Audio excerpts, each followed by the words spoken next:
talks in Islamabad, direct negotiations between Israel and Lebanon, however, are scheduled to begin today in Washington. And this is going to be led by the U.S. Secretary of State Marco Rubio. What is being said that the two sides will meet to discuss ceasefire conditions. If they agree on conditions for a ceasefire, negotiations will go ahead at a later time and date. However, it is important to understand that direct talks between Lebanon and Israel are highly unusual, with two countries who have historically communicated through intermediaries.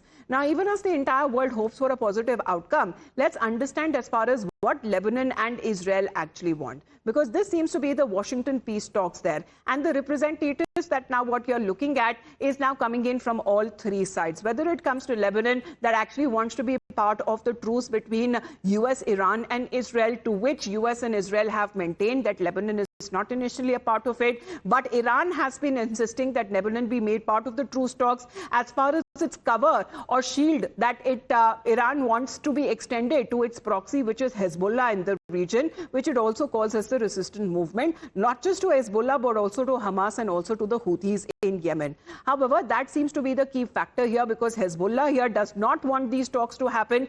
In fact, it has been urging Lebanon not to participate in these talks that seems to be taking place in Washington. But this would be a rare moment where Lebanon has already denounced Hezbollah and has been, as far as his representatives are concerned, will be meeting in Washington and will outline the other part of the conflict if there would be any ceasefire or not.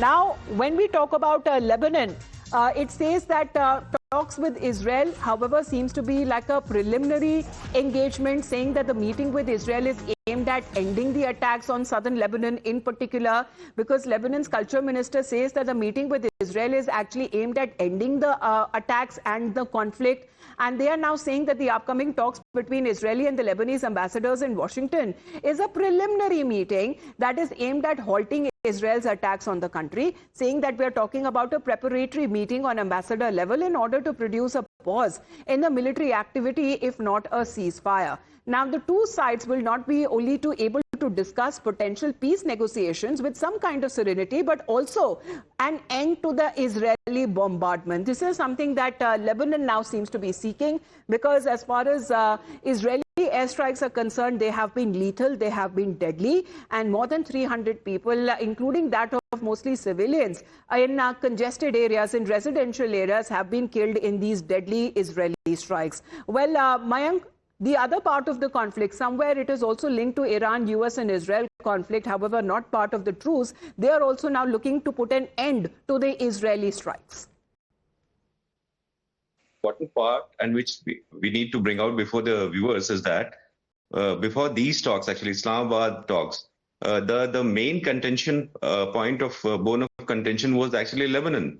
And Iran had been giving primacy to Lebanon, in the sense that they had chosen them and had even were ready to forego the entire talk, to the extent that they said that all kind of violence or sort of operations against Lebanon and Iran should be ceasing, and only then they'll be ready to talk. So what you see is actually change of things in a subtle manner. Because now Lebanon is directly talking to Israel, and that to the venue is US. So we have to see which side the talks pan out, because existence of Hezbollah in Lebanon is also significant for Iran. And if it stops, then that is going to create lots of issues and intricacies in the talks further. Yes. Because Iran will have to then further, to bring out again, to add to it actually. Well, now, Hezbollah here seems to be clearly in a way sidelined, with Iran also not being in a position to extend that shield.